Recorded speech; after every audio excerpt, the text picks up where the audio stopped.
200-meter dash, first heat underway. There goes Karen, he's taking second. The throw, the slide, not in time, he's safe. We'll spike it over and get a point for the Redhawks. Strike three, he got him looking. And that'll be another point for the Redhawks.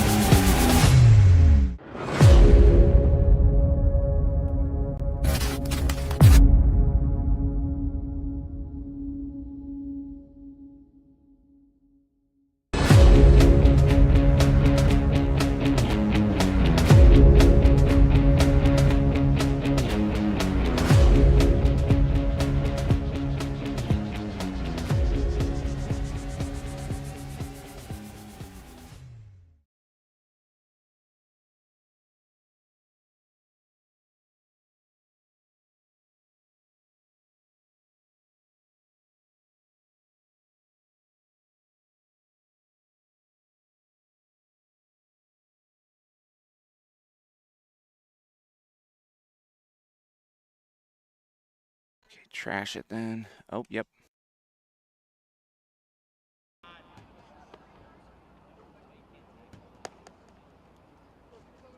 Hello and welcome to Frontier Community Access Television. I'm Mason Smith, joined today by Tom Albert and Tyler Wolkowitz here on a pretty dreary day in South Deerfield, but it's a pretty good matchup for you folks this afternoon. It's the Frontier Redhawks going up against the Greenfield Greenwave. First time they're facing each other this season. They will face again later this spring, as they are both members of the same league, the Suburban West League. And we have a couple sponsors that we'd like to thank. A special shout out to Tom Albert for getting a lot of these sponsors for us. Albert Hearing Services, as always, that is in Greenfield, Massachusetts, 413-774-0100. That's 413-774-0100. Holiday Pizza, still staying with us, the official pizza of FCAT Sports. That's right here in South Deerfield. Sugarloaf Hair Studio, the official hair studio of FCAT Sports. And Gilmore Farrell Insurance. Excuse me if I pronounced that last name wrong. Yeah, Mason, they specialize in personal and commercial insurance. Fantastic. And Terraz's, we didn't brief the pronunciation on this, then at Greenfield Country Club. So thank you to all of them for sponsoring us. Thank you all for tuning into our stream this afternoon. We had a bit of a downpour. Well, I guess you might not call it a downpour. It rained for a little bit here for a few minutes before we started our stream, but it's still a light drizzle here as the clouds are starting to clear out. You can see some sunshine off towards left field here this afternoon at Valadin Field. But this is a pretty classic matchup with some classic jerseys as well. We don't usually talk about this very much as you know, it's in high school. You don't usually see many alternate jerseys, but the Redhawks have decided, for whatever reason, that this is the game they will be pulling out a decade-old jersey. This is the bright red sleeveless jerseys. You can see them all wearing them in the dugout.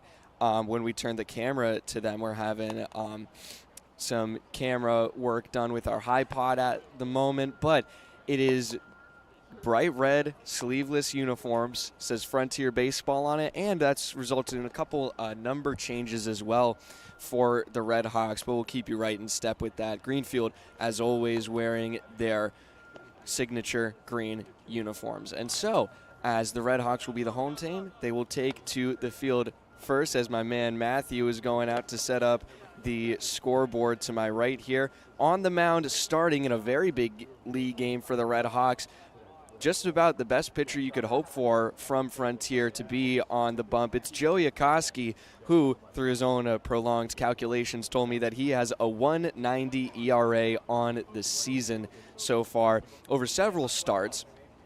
Very, very impressive, especially considering, I believe he's a sophomore, so one of the younger members of the varsity squad here at Frontier, but has emerged as a really solid star.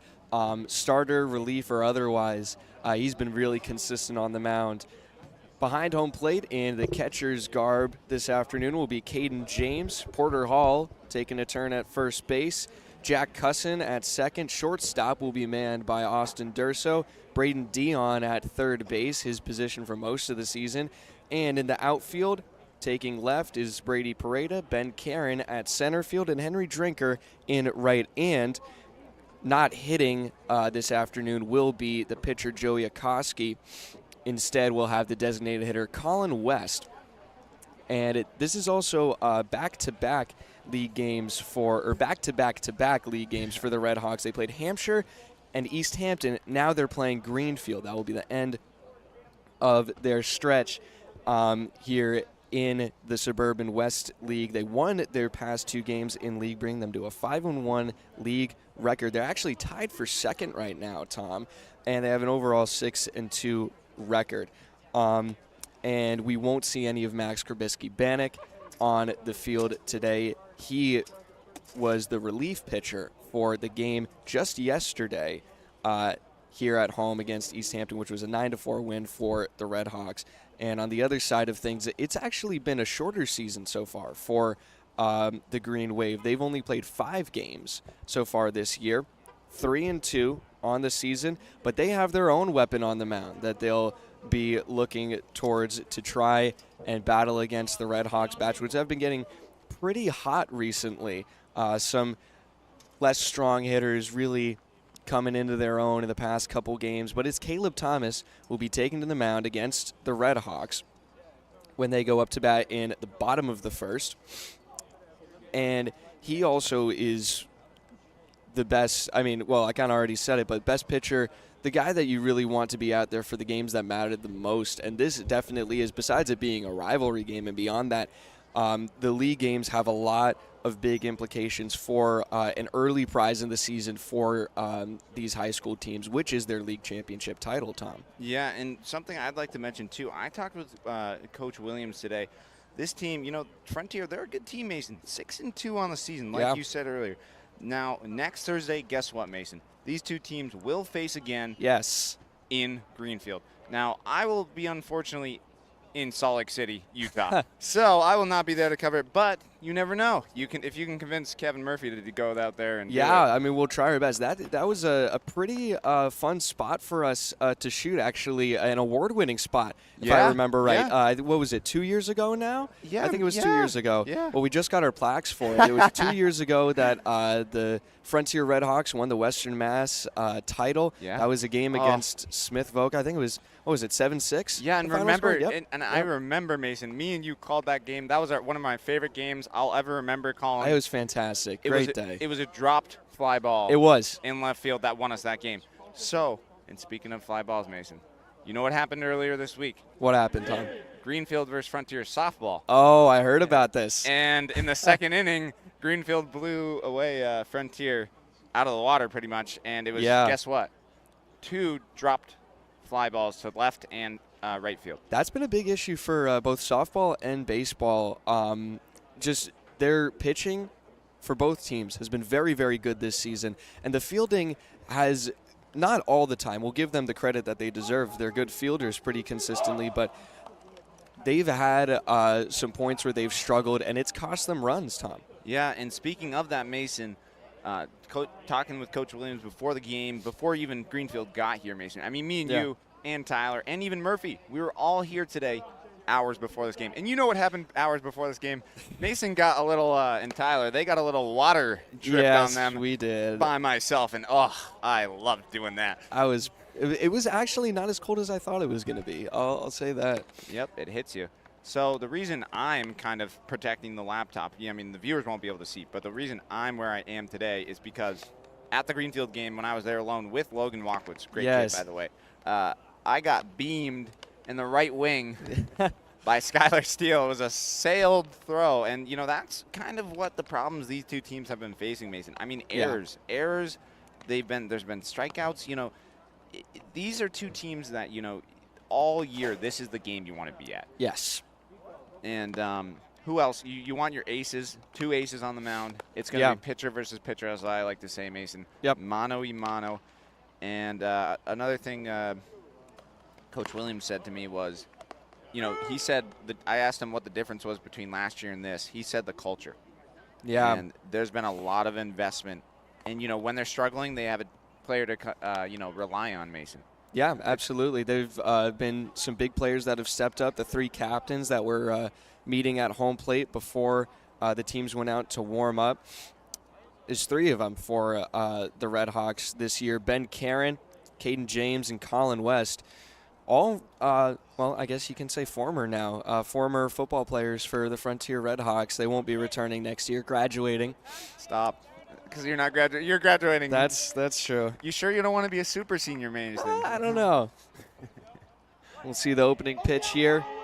Yep. And the batter, you have the lineup as well as me, so. That will be ball 1 for the first pitch from Joey Akoski. Chase Zaranig, the third baseman, will be the leadoff hitter for the Green Wave. And as we said, they will be meeting later this season, pretty soon.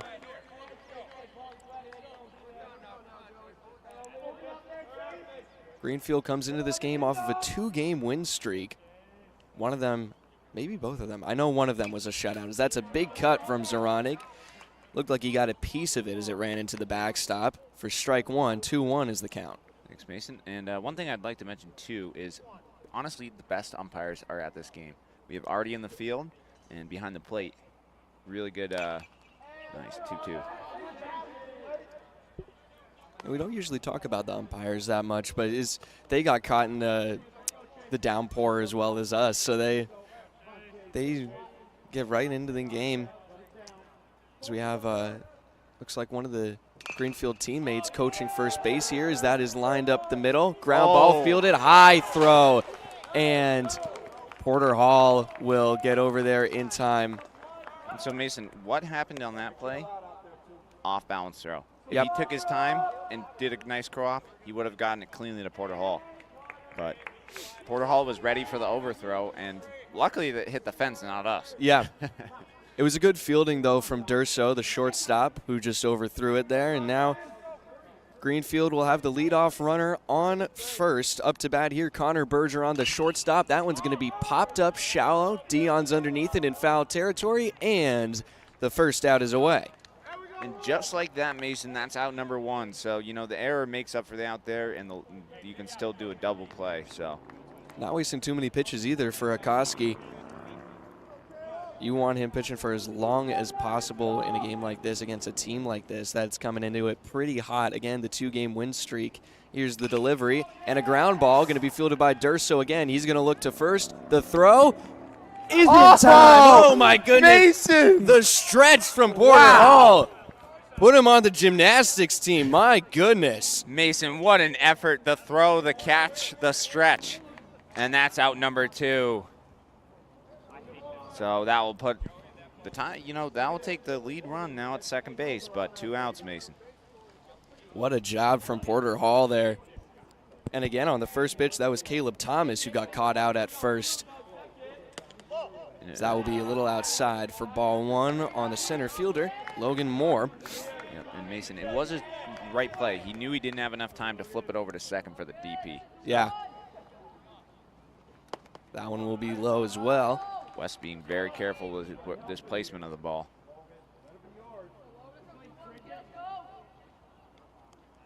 Koski chooses his pitch, checks back on second. That will be the first strike of the at-bat. Yeah, I mean, now, Mason, you know, it's still early on in the season. Yeah. But this could be something that we see. I'm not sure how the divisions quite line up, but playoffs. I mean, it's always a blast, whether the Redhawks face in the state tournaments again. It's just fun.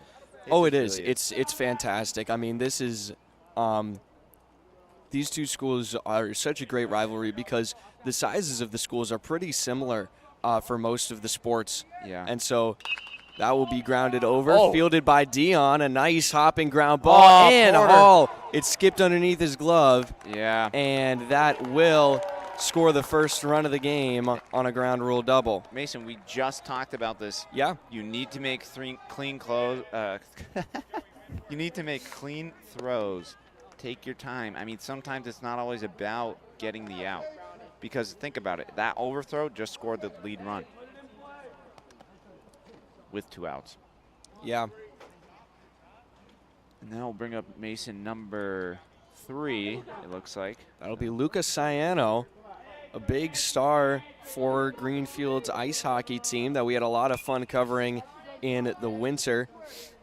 And Mason, another thing too is, with these two teams, they're also friends. They're yes, very friend. I mean, these two teams, ice hockey, former teammates, Yeah. I might add. yeah. So there's a lot of pressure. That will be strike 2 called on Ciano. Now, there's no athletic history, I think, in the form of being a former teammate between Okoski and Ciano, but there is between the first baseman and Ciano's. That is popped up right field, no. and it will drop. Mason. Drinker couldn't get there in time. Another run will score, as that was a beautiful hit from Ciano. Wow. Great placement right on the first base line. Mason, so the Greenfield Greenwave, you're really going to have to give it to Mr. Schuschnigg over there in the dugout. Yeah. I mean, he's been coaching this team for many, many years. He actually, summer baseball, he did a summer camp at Greenfield. I was there when I was like in 6th grade, 5th, 6th grade. So he's been doing it a long time, and he's a great guy. That one's going to be popped up sharply underneath it, calling it, and the grab is made, not in foul territory, but it was drifting that way from Jack Cusson. So that will end the first inning, but a 2-run opener here for Greenfield, and Caleb Thomas will take the mound to try and defend the early lead made by Green Wave. When we come back, the Redhawks will lead off with Ben Karen, Jack Cusson, and Austin Durso. You're watching Frontier Community Access Television.